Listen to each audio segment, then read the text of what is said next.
Nuestro agradecimiento en primer lugar a Dios porque nos da la oportunidad de poder estar acá y en esta oportunidad pues agradecerle a Nexus Locales por el apoyo que le está brindando realmente a la población del municipio de Santa Cruz de Quiché, tomando en cuenta que hoy nos están apoyando con la aplicación de tecnología en beneficio de nuestro municipio. Esperamos en Dios muy pronto poder ir ampliando este apoyo hacia la municipalidad, que como lo he dicho en varias oportunidades, todo esto va a repercutir positivamente en la población del municipio y esperamos en Dios seguir coordinando con USAID y pues yo creo que en nombre de toda la población del municipio de Santa Cruz de Quiché, nuestros más sinceros agradecimientos por este apoyo que nos están brindando. Este tipo de apoyo es el que nosotros valoramos, respetamos y aplaudimos porque créanos que a través de esta aplicación que se está implementando ya en nuestro municipio nos va a garantizar de una forma efectiva que los fondos ingresen realmente a nuestro municipio, ingresen realmente a las arcas municipales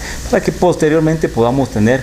un control más estricto también en cuanto al uso del mismo. Entonces yo creo que no solo nos está ayudando al personal de la municipalidad, a la unidad del agua, sino que también va a ser un apoyo que va a repercutir, como lo digo, a toda la municipalidad, a la DAFIM, a la oficina del agua, a los encargados de mantenimiento, a los encargados de fontaneros, a todo el municipio realmente, porque si mejoramos nuestros ingresos, pues el aporte constitucional automáticamente también se incrementa para el municipio y eso es lo que nosotros queremos, ir mejorando los ingresos propios, ir evaluando, monitoreando, que realmente no perdamos ningún centavo que se quede afuera. Si tienen que ingresar un centavo, un quetzal a la municipalidad, pues que ingresen. Porque, también es importante. Porque de esta manera nosotros vamos a poder garantizarle a la población cuánto ingresó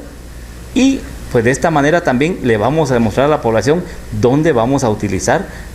los ingresos que pues, percibamos como municipalidad. Entonces yo creo que de esta manera vamos a ir mejorando y vamos a estar aplicando realmente el tema de transparencia dentro de la municipalidad.